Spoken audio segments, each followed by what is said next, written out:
I think that life is everywhere through the universe. That is the last universal common ancestor. Wow. In that sample, which is uncontaminated by Earth, it's from outer space, they're called intraterrestrials. So that is 100 quintillion rocky planets, just like Earth. Big questions, no easy answers. Dive into the mysteries of the universe with Unknowns. From the secrets of the Big Bang to the future of humanity. Discover what we still don't know. Tune in and explore the unknown. We're not entirely sure how life on Earth first began. In this episode, we'll explore various theories and discuss another unknown. Could there be life on other planets? Hi, I'm Kim Lochner, and I'll be your Unknowns guide. Our host is David Christian, a historian, the founder of Big History, and the host of the Unknowns podcast. And our guest today is Michael Gillings, a professor of molecular evolution in the Department of Biological Sciences at Macquarie University in Sydney. He's also an honorary professor in the School of Natural Sciences. This episode is about the questions and mysteries about the origins of life on Earth. Mystery number 1, how do we define life, or what's the difference between a living organism and a rock or a star or an atom? What we have to do when we're defining life is say, look, it's got all of these characteristics. And if you're missing one of them, you're probably not alive. But there's a fuzzy territory where you get fight with a biologist about whether it's alive or not. It's difficult. It's surprisingly difficult to actually define a living thing. It's more or less the same as defining a species. A species is the fundamental unit of biology, just as the atom is the fundamental unit of chemistry, and, you know, the protons and neutrons and electrons are the fundamental units of chemistry. But if you ask different biologists what a species is, they'll all give you a different answer.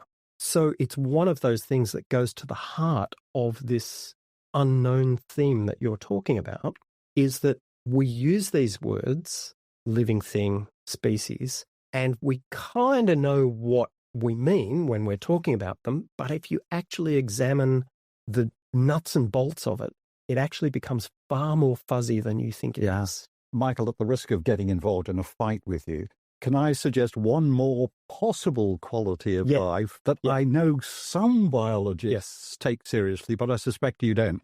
And that is the idea that living things, I mean, it's an idea I like, but that living things, unlike, say, rocks, living things have purposes, intentionality. Now, that word can be used metaphorically, but even a single cell, it acts as if it's trying to do something. It's trying to survive. It's trying to reproduce.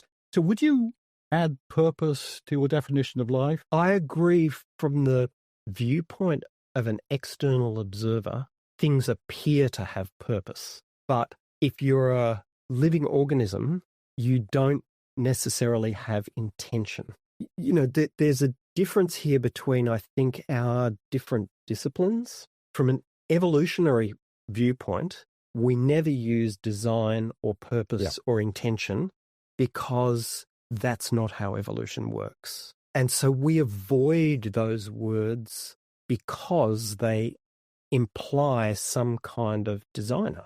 But we often use them colloquially. And I can see how, from an outside perspective, that living things appear to have a goal. But it's again, this is kind of contentious. Can I take the next stage and start asking about how life appeared? In all sorts of ways, it makes sense to think of it as more complex than non-life. This is why in Big History we think of it as one more threshold in the evolution of complexity. In Big History, when we look at these thresholds, we tend to look for what were the necessary ingredients for that thing to arise, and what were the necessary Goldilocks conditions? What things had to be just right? So that's a way of asking, what was it about planet Earth that seemed to make it friendly to life? Okay, so let's go back into the history of chemistry, because life is made up of a bunch of chemicals. And in the early history of chemistry, compounds, different kinds of chemicals, were divided into inorganic and organic compounds. Organic compounds had carbon, hydrogen, oxygen, maybe some nitrogen and phosphorus in them. And early chemists thought that these were impossible to make in the laboratory. They could only come from living things. That was shown to be incorrect eventually. But one of the reasons for that is that organic compounds are complex. They're bigger than common salt. Common salt is sodium chloride, whereas collagen or hemoglobin or any of the proteins that are in living things are really complex things. And so there was a problem in that, where did organic compounds come from to start with? Two giants of biology and chemistry independently suggested the same solution, Haldane and Oparin. Haldane's English, Oparin is Russian. And they suggested that the early Earth, once the Earth had cooled down enough for liquid water to be on the surface. Because when it was too hot, the chemicals couldn't combine. Is that right? Yes. Yeah. But what they suggested was, on the early Earth, once water was on the surface, that the early atmosphere of Earth was very different to the atmosphere of today. And it was mainly methane, ammonia, carbon dioxide, maybe some hydrogen, and stuff was spewing out of volcanoes. That's what's called a reducing atmosphere. What that means is that if you try and light a match in that atmosphere, it won't work because there's no oxygen. And what people didn't think about before Haldane and Oparin was that oxygen actually destroys all sorts of stuff. It breaks things down. The term is oxidize. And you can see that with iron. Iron rusts. But in the early Earth, if you've got a piece of iron and you stick it out in the open, nothing happens to it. I used to tell my students that if you made a cheese sandwich in the early Earth and put it on a rock, nothing would happen to it. It wouldn't rot. It wouldn't go, an apple doesn't go brown. So you could eat it thousands of years after it was made. Well, it'd probably dry up a bit, be a bit curly. But so they suggested that under those conditions, you could get simple compounds like ammonia and methane and carbon dioxide sticking together in complex ways that would make organic compounds, and that those would be in solution in the ocean. Michael, I'm accumulating a list of ingredients. It includes low enough temperatures so you can have liquid water. Yes. And you can have chemical reactions. It includes lots of chemicals. Gases. Lots of elements. Yep. It includes not too much oxygen, possibly Probably no none. oxygen at all. Probably none. Because that would destroy any simple molecules. Yes. And then you need some sunlight, possibly UV. It would be good to have some lightning, because lightning going through nitrogen gas can make ammonia and nitrates and things like that are better for chemical reactions. So that was the idea. And then a guy called Stanley Miller, who was a PhD student, his supervisor went away for a while to a conference or something, and he went, I'm going to do this experiment while my supervisor's gone. And he set up an apparatus which was essentially a boiling pot of water that made steam that went up through an electrical discharge and came back down through a condenser. So the water went from steam back to liquid water again. And inside the apparatus, he put what he thought was the atmosphere of early Earth. And he ran it for a couple of weeks. And during those weeks, some brown sludge started to appear in the boiling vessel at the bottom. When he analysed that, it contained a whole range of organic compounds, including all of the building blocks for living things. So those building blocks are, and we have to get a little technical here, amino acids, sugars, lipids, fatty acids, oils and fats that are made up of those, and the components of DNA and RNA. Each of those building blocks goes to make the much longer complex molecules that are found in living things. So the monomers, mono means one, amino acid, fatty acid, sugar, nucleotide, make up the polymers. Poly means many. And polymers are more complex. Yes. So amino acids join together to make a long string like a necklace, which is a protein. Fatty acids join together to make oils and fats. And membranes? And membranes, cell membranes, yes. Sugars join together to make what are called polysaccharides, like starch and glycogen. And then nucleotides join together to make DNA and RNA. Now, they suggested, the end results of Miller's experiment suggested that the early ocean could have been 15% organic molecules. Now, that's the equivalent of about 6 teaspoons of sugar in a cup of coffee. So that's how concentrated the organic compounds in the early ocean might have been. So that's the Miller experiment. Michael, can I say this is a wonderful example? All postgraduates take note of what can happen when a postgraduate goes off-piste. Yes, yeah. Yes, because this is one of the classic experiments. And the interesting thing is that it was done in 1953, in the same year as Watson and Crick published The Structure of DNA. Right? So they were contemporaries. So two of the main critical facts about the origins of life and how life worked were both published in the same year, 1953, which I always think is great. So they've nailed some of the crucial steps towards the building of life. And that means they've also told us a bit about the Goldilocks conditions that must have made Earth a bit different from planets on which life didn't appear. Going back to the big history story and the rise of complexity, as you know, the early universe was comparatively simple, and the elements that were in the early Earth were comparatively simple as well. You have to have the first step, which is stars going supernova, to make the more complex elements. Those complex elements then need to form a rocky planet. That rocky planet needs to be the right distance from the star that it's orbiting, I think, for liquid water to form on the surface. So it has to be at some places on this rocky planet between 0 and 100 degrees Celsius. And it needs to be stably at that temperature as well. It can't go backwards and forwards. So you kind of got to have a circular orbit. You can't have a big elliptical orbit that freezes and then because an unstable orbit would simply mean that conditions were too erratic. Chemistry. For the chemistry. Complex chemistry, yeah. Or for life to survive the damaging conditions. Okay, so we've got an early Earth. It's got water on it. It's got lots of organic compounds in the ocean. Now, there's an additional twist to this because we also think that a lot of organic compounds came from meteorites landing on the planet. We knew this already because in Murchison in Victoria in 1969, a meteorite called the Murchison meteorite fell. It's what's known as a carbonaceous chondrite. So it's not an iron meteorite. It's got lots of carbon in it.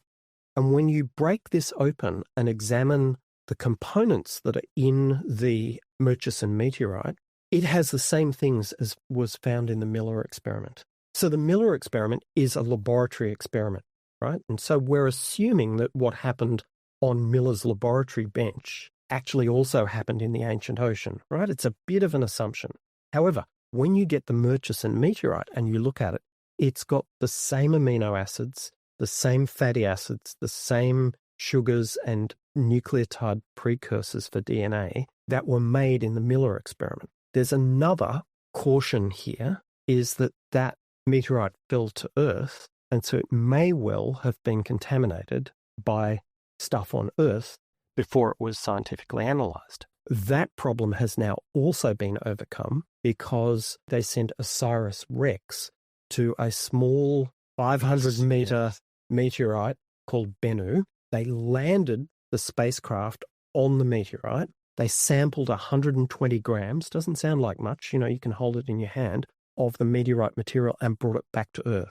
That has now been analysed, and in that sample, which is uncontaminated by Earth, it's from outer space, it has amino acids, building blocks of protein, sugars, the building blocks of polysaccharides, fatty acids, but importantly, it has all of the components of DNA and RNA as well. And Michael, if I put this naively, summarize what you've just said, I'd be saying that the universe seems capable of generating out in space. Yeah. You can have enough chemistry to generate what I'd call the simple ingredients of life. Yes. But what Earth added was conditions that allow those ingredients to assemble in more and more complex forms. Yes. So what you're talking about here is we've got the building blocks for making living things. Now we just have to make them. Right? Easy, yeah. Assembling those is probably fairly easy, but you need to get all of the material together in one spot. That's the hard bit. So how do you gather all of these components in one place? So this is where biologists today, including yourself, feel a bit stumped. Is that right? There are two problems here. There's an easy solution to getting all of those compounds in one place and keeping them there. It's to put them inside a cell. Now, a cell is just like a soap bubble. And if you've got a soap bubble like this, you can have all of the molecules inside, trapped inside that cell, and where they can interact more easily and where the things that they subsequently make can't escape, can't drift away. So that's the first problem, is where did cells come from? And there's a lot of models for cells. You know, we actually see these on ads on TV all the time, you know, liposomes and microsomes and all of these things that are meant to make our hair look better and our skin look plumper and all of that kind of stuff. Essentially, they're just soap bubbles. And in fact, you can see this process occurring in the modern world. If you go down to the beach after a really big storm, you often see what's called sea foam at the beach. That is not detergent. That is molecules that are present in the ocean that have been whipped up by the wind and waves and have formed into little bubbles. And so that happens naturally. And if you get those, what are called vesicles, with water inside them and molecules inside them, then you've got an early prototype, kind of a model of a cell. So does that mean that creating cells may have been a fairly easy step to explain?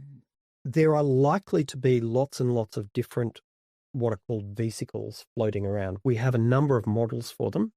Liposomes are the model that are like our own cells, but there are other ways of making cell-like bodies, little spheres with stuff inside them. And basically, you can take a series of biological polymers, proteins and polysaccharides, and you can heat them up and cool them down, and they will spontaneously make little spheres. And just to remind people, polymers are where you get molecules that are pretty similar and all joined together like a necklace. Yeah. So there are lots of different models for the origin of cell-like bodies. How you get the relevant molecules inside that cell at high enough concentrations is a question that we don't quite know the answer to.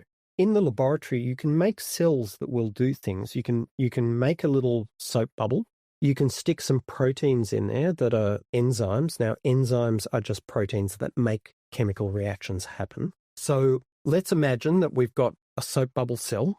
It's made of some kind of polysaccharide, which is just a bunch of sugars joined together.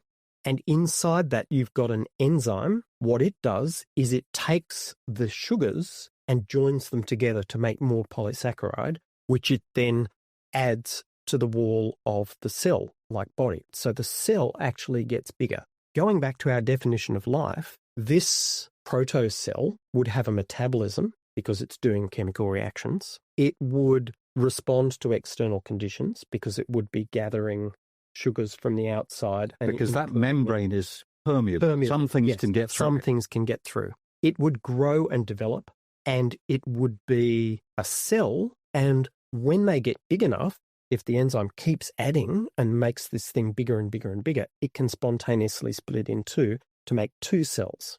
So it's pretty close to life. The thing that is missing, though, is heredity. Damn. We've got so many. We're so close. So close, okay. right? Because let's imagine that you've got this vesicle and it's got 2 enzyme molecules. Yep. It splits, and then you've got 2 cells, each of which has 1 enzyme molecule in it. They can grow and split, but now only one of the daughter cells can have an enzyme molecule, so the other one just dies. And so you don't have information being passed on, and that information is not replicating. Moving from that step to having something that can replicate and then be split between the 2 new cells and pass on the information, that's where the nucleic acids come in, DNA and RNA. Because a DNA is like a big zipper. Imagine every time you unzipped the zipper, magically you got 2 zippers. And then you unzip those and you get 4 zippers. And as you move the zip down, it makes a new zipper behind. And that's what DNA does. Bit of a simple explanation. That allows you to pass on information. And if you've got that, then you have heredity, and changes to the DNA means that you can evolve. Okay, so all of that was a very kind of long-winded explanation about how you need these 2 things to come together at once. The cell, the container to hold the chemicals that are interacting, and the way of passing information on once that container divides into 2. And that means nucleic acid. Okay, this is wonderful. We've got steps from the universe making the basic ingredients all the way up to cells with heredity. And this is that meet all the requirements for life. Mm-hmm. Which would you say is the most mysterious and the one that's least understood? I think the first cell that was able to actually reproduce and pass on information. And then the mysterious nature of that is that you and I have 3 billion monomers in our DNA. An average gene that does one thing has maybe 1,000, but the smallest genome of a living thing, that's the DNA of a living thing, probably has about 400 or 500 genes. So the mystery here is that you can't assemble 400 or 500 genes at once in a single cell. So what I think happened is that there are different cells, each of which does one thing, does it pretty well. They grow and divide, but they're not really the kind of living thing or cell that you or I have, because all of these cells are sitting next to each other and they're all doing different things. What must have happened, I think, is that those cells started to fuse. So this cell does process A, this cell does process B, this cell does process C. If you fuse them all together, now you've got a cell that does A, B, and C. And that must have happened multiple times in all sorts of different combinations and permutations. What sort of environments on the early Earth do you think might have facilitated these sort of processes? So this is another mystery. People have various ideas all the way back to Darwin. So Darwin was the first person to really think about this, and he thought about a tidal pool, because on the early Earth you have oceans, you also have tides because the moon is going around, you have rock pools, and the thing about rock pools is that they are exposed and then they evaporate, and what that does, it concentrates chemicals, and when chemicals are more concentrated, more complex things are likely. So this is like salt pans, where the evaporation concentrates the salt. Yes. And if you go down to the beach and look on a rock platform, you'll see salt crystals around the outside of the rock pool. Now, of course, the ocean wasn't salty at this point in time, but the same thing would have happened with the early organic molecules. They concentrate and concentrate and concentrate. So that's one place that might have happened. So the other place that is gaining more popularity as a site for the origin of cells and replicating cells is the deep ocean. And the reason for this is where you're really deep in the ocean, the crust is quite thin, the solid crust, and underneath is magma. Seawater. Magma is the kind of like lava. Yeah. So seawater percolates, goes in through the crust and gets heated up by the magma, by the really hot molten rock. And on its way back out, it dissolves all sorts of minerals out of the crust, iron, manganese, sulfur, all of those kinds of things. And then it comes out from the base of the ocean as a little volcano, a little what's called a black smoker. Called a black smoker because when the superheated water full of sulfur hits the cold ocean water, the sulfur comes out of solution and it goes black or grey. The reason why people think that that is a possible location for the origin of life is because the deep ocean is likely to be stable. It's got a heat source, but it's away from the ultraviolet light of the sun. Ultraviolet light is bad for complex organisms. And there was a lot more ultraviolet life in the early planet, wasn't there? Because there was no ozone layer. No ozone layer. Yeah. The other thing is that there's a constant supply of iron and manganese and sulfur, which early organisms, early life forms, could use as a source of energy. They could convert those atoms and generate chemical energy, and that's how they grew. And in fact, there's still a whole range of organisms that still do that to the present day, including organisms that live around black smokers in the modern world. So that is also a possibility, and particularly because in the history of the early Earth, up until about 3.9 billion years, there's lots of meteorites still smashing, because the solar system is still settling down, and lots of meteorites are still smashing into the planet. And if you're on the surface and a meteorite lands, that's going to extinguish any early life forms, and it's going to basically fry all of the organic compounds, although those meteorites might have been bringing organic compounds as well. So we know that as soon as what's called the heavy bombardment, which is where all these meteorites are smashing into the planet, as soon as that finishes, you've got the first isotopic evidence of life. And that means that there are kinds of atoms that you can say, hey, that must have come from a living thing. We don't have any fossils or any direct evidence of living things, but we've got a kind of a chemical signature of life almost straight away. So it's possible that what is happening is that life originates very, very early in the deep ocean, and it keeps getting kind of almost extinguished and restarts. What we're really talking about is lots and lots of experiments in which things that we might want to call life under a fuzzy definition appeared and then vanished and then appeared and then vanished until finally one of those things survived. And it reproduced and its generation survived. Okay, so that thing that survived to give rise to all of the life on our planet today is called Luca. That is the last universal common ancestor. Right. We know. I wanted to ask about Luca. Yeah. We know what that was because we can reconstruct it based on this one cell gave rise to all the living things on the planet today. And so what we can do, we can say, well, what do all of the living things on the planet today have in common? They all have a few genes in common. And a few structures in common.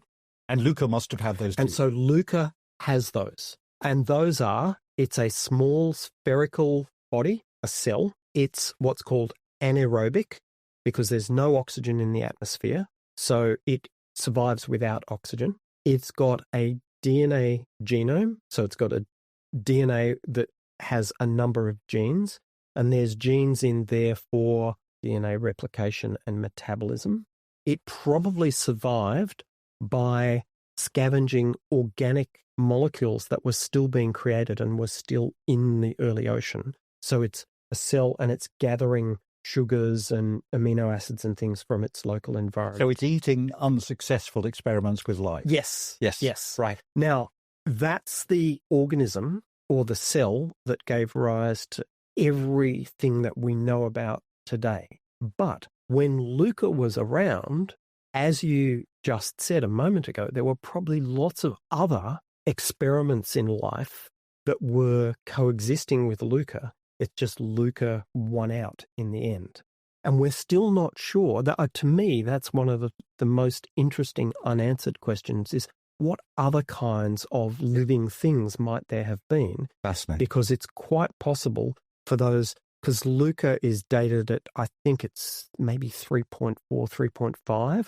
So you've got 400 million years there between 3.9 and 3.5 billion years ago. Yeah. That's 400 million years of things that could have been replicating, doing all of the things that we mentioned at the beginning of this podcast that qualify as life, but have not survived to the present day. Much like, 99.9% of all of the living things that we know about on the planet are now extinct. These early life forms are now extinct as well. Could you point to any lines of research or types of research that might clarify some of these mysteries about the origins of life in the near future? Yeah, I think that life is everywhere through the universe. There are 2 billion Earth-like planets just in the Milky Way, and there are 50 billion galaxies in the universe. So that is 100 quintillion rocky planets, just like Earth, in what's called the Goldilocks zone.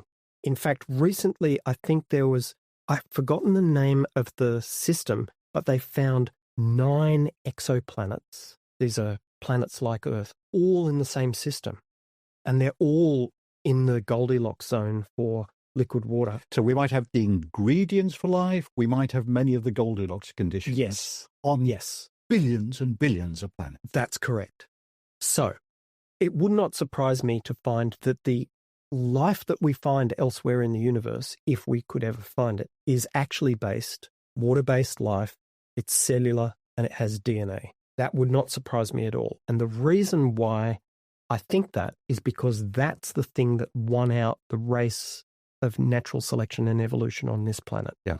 I think that there were lots of things that might have qualified as living, but Luca was the one that outcompeted everything else. And so given that, we know about DNA and we know DNA will form, and we know that Bennu has all the components that you can make DNA from, and it's a meteorite, given all of that, it would not surprise me to find that life elsewhere in the universe is also DNA-based and has roughly the same amino acids as we have. And that would resolve at least some of the mysteries it that we've looked at today. So the quickest and easiest way to do that is to go to Mars and find evidence of living things on Mars. So probably not on the surface of Mars. Okay, so we just have to take a step back here. We now know that living things can be present in solid rock under our feet down to at least 4 kilometers. Anywhere where there's pores in rock and liquid water, living things, bacteria can occur. And there's even tiny predators down there. There's a nematode, which is a kind of a worm called Mephisto. It's got these pointy teeth in it, and it cruises around 2 kilometers underground in solid rock, feeding on bacteria. Now, there's not a lot of bacteria per cubic centimeter of rock, but there's so much of it that actually most life on the planet is under our feet. The biomass under our feet is as great as the biomass that we can see, and we think that probably most of the nitrogen and phosphorus bound up in biological materials is actually in living things under our feet. They're called intraterrestrials. So going back to Mars used to have an atmosphere.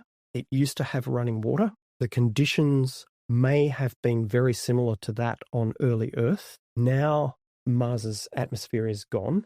Water is there, but it's frozen. If there was an independent origin of life on Mars, the descendants of that life could still be present in solid rock under the Martian surface. So what we need to do is go there, drill some cores, bring them back.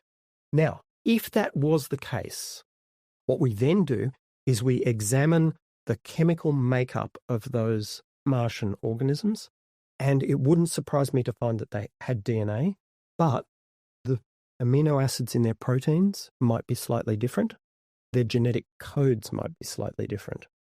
And we have a precedent for that here on this planet because the genetic code of bacteria is different from the genetic code of archaea, which are like bacteria, and different from the genetic code of eukaryotes, which is what you and I are. So if we could do that, and if we could show that the Martian genetic code was different, it would point to an independent origin of life, and we would then be able to say, look, it's happened twice in this solar system, given that probably it's going to happen on every single rocky planet that we can see in the universe. I can't resist at this point. I remember hearing about meteorites that landed on Earth that have a Martian origin. Yes. So that means actually the contamination of life between Earth and Mars could have happened billions. So that's the next problem with this hypothesis is we know that there's been exchange of material between Earth and Mars, and so it's possible for life to originate on one planet and go to the other. Now, that's a little unlikely because living things don't survive well in outer space. Thank you so much for leading us around this very mysterious territory of the origins of life and showing us that we actually do know a hell of a lot that we didn't know 100 years ago or 200 years ago. But there are always, as always in science, there are always areas of mystery, and there could be breakthroughs in the near future. We know each of the steps, but putting the steps together is still the mystery. David, you're right. Michael did a fantastic job of getting to the heart of what big history is, the blending of the humanities and sciences to tell a compelling evidence-based origin story of the universe, life on Earth, and humanity. Check out the next episode where we get into the mysteries of human evolution and figure out what in the world a bioblob is. Check out the other episodes of Unknowns, where we explore mysteries and questions about our origins and our future. Interested in learning more about Big History?